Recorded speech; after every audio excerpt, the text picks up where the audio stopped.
ಹಳೆ ಹುಬ್ಬಳ್ಳಿ ಪೊಲೀಸರ ಅಕ್ರಮ ಪಡಿತರ ಅಕ್ಕಿ ಸೀಸ್ ಪ್ರಕರಣಕ್ಕೆ ಸಂಬಂಧಪಟ್ಟಂತೆ ಇದೀಗ ಪಡಿತರ ಅಕ್ಕಿಯ ಕಂಟೈನರ್ ಗಾಡಿ ಸೀಸ್ ಮಾಡಿ ಈಗಾಗಲೇ 12 ದಿನ ಕಳೆದಿದೆ. ಆದರೂ ಕೂಡ ಎಫ್ಐಆರ್ ಆಗಿಲ್ಲ. ಬಂಕಾಪುರದ ಪಡಿತರ ಅಕ್ಕಿ ಕಿಂಗ್ ಪಿನ್ ಎಂಕೆ ಸರ್ಕಾರದ ಮೇಲೆ ಈಗಲೂ ಎಫ್ಐಆರ್ ಆಗಿಲ್ಲ. ಸಣ್ಣ ಸಣ್ಣ ಪ್ರಕರಣದಲ್ಲಿ 10 ಮಂದಿ ಎತ್ತಾಕೊಂಡು ಬರುವಂತಹ ಪೊಲೀಸರಿಗೆ ಈ ಅಕ್ಕಿ ಪ್ರಕರಣದಲ್ಲಿ ಏನಾಗಿದೆ ಅಂತ ಗೊತ್ತಿಲ್ಲ.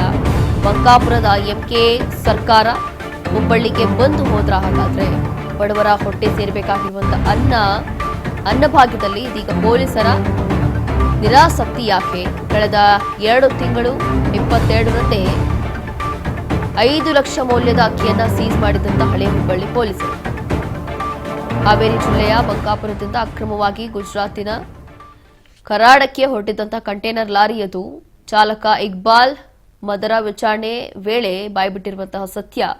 ಇಷ್ಟೆಲ್ಲ ಸತ್ಯ ಗೊತ್ತಾಗಿದ್ರೂ ಕೂಡ ಏನಾಯಿತು ಅನ್ನೋ ಪ್ರಶ್ನೆ.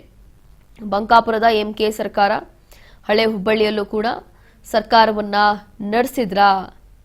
ಇಷ್ಟು ದಿನ ಆದರೂ ಕೂಡ ಅವ್ರ ವಿರುದ್ಧ ಒಂದು ಎಫ್ಐಆರ್ ಇಲ್ಲ, ಒಂದು ಕ್ರಮ ಇಲ್ಲ, ಏನೂ ಇಲ್ಲ. ಬೇರೆ ವಿಚಾರದಲ್ಲಿ ಸಣ್ಣ ಪುಟ್ಟ ವಿಚಾರದಲ್ಲಿ ಕೂಡಲೇ ಕ್ರಮಕ್ಕೆ ಮುಂದಾಗುವಂತ ಪೊಲೀಸರು ಅಥವಾ ಎತ್ತಾಕೊಂಡು ಹೋಗಿ ಅವ್ರಿಗೆ ಜೈಲಲ್ಲಿ ಒಳಗಾಗ್ತಾರೆ ಅಥವಾ ಏನ್ ಕ್ರಮ ಆಗಬೇಕು ಅದಾಗುತ್ತೆ. ಆದರೆ ಅಕ್ಕಿ ವಿಚಾರದಲ್ಲಿ ಅಕ್ರಮ ಅಕ್ಕಿ ಸೀಸ್ ಪ್ರಕರಣ ಏನಿದೆ, ಈ ಪ್ರಕರಣದಲ್ಲಿ ಮಾತ್ರ ಯಾವುದೇ ಒಂದು ಕ್ರಮ ಆಗ್ತಾ ಇಲ್ಲ. ಯಾಕೆ ಅನ್ನೋಂಥ ಪ್ರಶ್ನೆ ಹುಟ್ಟುತ್ತಾ ಇದೆ. ಪಡಿತರ ಅಕ್ಕಿಯ ಕಂಟೈನರ್ ಗಾಡಿ ಸೀಸ್ ಮಾಡಿ ಈಗಾಗಲೇ 12 ದಿನ ಕಳೆದಿದೆ. ಬಂಕಾಪುರದ ಪಡಿತರ ಅಕ್ಕಿ ಕಿಂಗ್ ಪಿನ್ ಎಂಕೆ ಸರ್ಕಾರದ ಮೇಲೆ ಎಫ್ಐಆರ್ ಇಲ್ಲ. ಯಾಕೆ ಅನ್ನೋ ಪ್ರಶ್ನೆ ಇದೀಗ ಹುಟ್ಟುತ್ತಾ ಇದೆ. ಇಲ್ಲಿನ ಸ್ಥಳೀಯರು ಕೂಡ ಇದೇ ಪ್ರಶ್ನೆನ ಬಹುಶಃ ಮಾಡ್ತಾರೆ. ಈಗ ಸಣ್ಣ ಸಣ್ಣ ಪ್ರಕರಣಗಳಲ್ಲಿ 10 ಮಂದಿಗಳನ್ನ ಎತ್ತಾಕೊಂಡು ಹೋಗುವಂತ ಪೊಲೀಸರು ಈ ವಿಚಾರದಲ್ಲಿ ತುಂಬಾ ಮೌನವಾಗಿದ್ದಾರೆ. ಬಂಕಾಪುರದ ಎಂಕೆ ಸರ್ಕಾರ ಹುಬ್ಬಳ್ಳಿಗೆ ಬಂದು ಹೋಗಿದ್ಯಾ ಅನ್ನೋ ಪ್ರಶ್ನೆ ಹುಟ್ಟುತ್ತಾ ಇದೆ.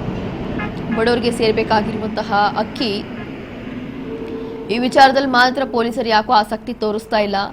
ಕಳೆದ ತಿಂಗಳು 22ರಂದೇ 5 ಲಕ್ಷ ಮೌಲ್ಯದ ಅಕ್ಕಿಯನ್ನ ಸೀಸ್ ಮಾಡಿದಂತ ಹಳೆ ಹುಬ್ಬಳ್ಳಿಯ ಪೊಲೀಸರು ಹಾವೇರಿ ಜಿಲ್ಲೆಯ ಬಂಕಾಪುರದಿಂದ ಅಕ್ರಮವಾಗಿ ಗುಜರಾತಿನ ಕರಾಡಕ್ಕೆ ಹೊರಟಿದ್ದಂತ ಕಂಟೈನರ್ ಲಾರಿಯದು ಚಾಲಕ ಇಕ್ಬಾಲ್ ಅವರ ವಿಚಾರಣೆಯ ಸಂದರ್ಭದಲ್ಲಿ ಬಾಯ್ಬಿಟ್ಟಿರುವಂತಹ ಸತ್ಯ. ಇಷ್ಟೆಲ್ಲ ಸತ್ಯ ಗೊತ್ತಿದ್ರೂ ಕೂಡ ಆಸಕ್ತಿ ತೋರಿಸ್ತಾ ಇಲ್ಲ. ಯಾಕೆ ಅನ್ನುವಂಥದ್ದು. ಬಂಕಾಪುರದ ಎಂಕೆ ಸರ್ಕಾರ ಹಳೆ ಹುಬ್ಬಳ್ಳಿಯಲ್ಲೂ ಕೂಡ ಸರ್ಕಾರವನ್ನ ನಡೆಸಿದ್ರಾ ಅಂತ ಹೇಳಿ ಜನ ಪ್ರಶ್ನೆ ಮಾಡ್ತಿದ್ದಾರೆ.